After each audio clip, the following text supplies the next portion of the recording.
Sujud ka Gusti dina peting nu sepi,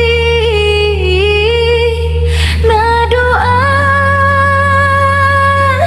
dina heti, mugi dipaparin jalan.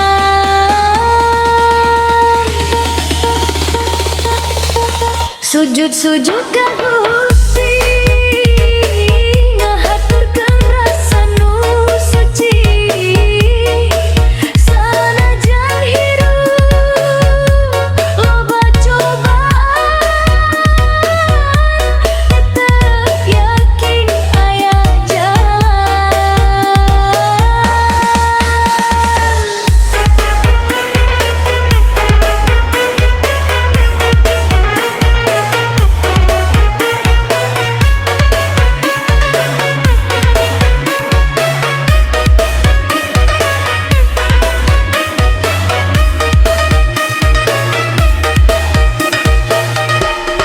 hirup kadang tak saluyung, tunggu dipika hayang ku diri, tapi urang kudu kuat, sabar jeung terus ngaji diri.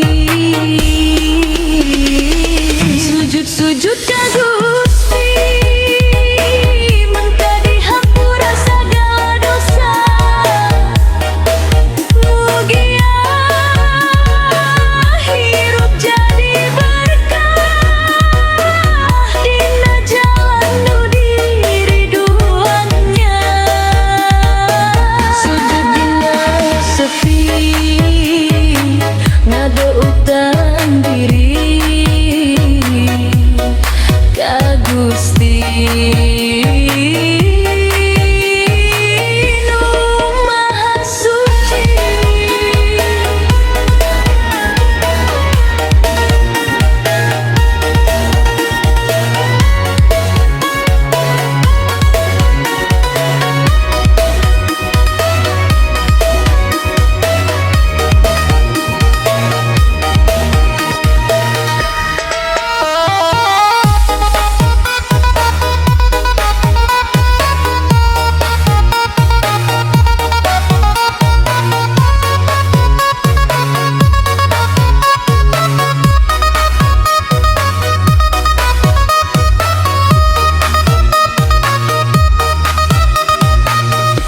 Sujud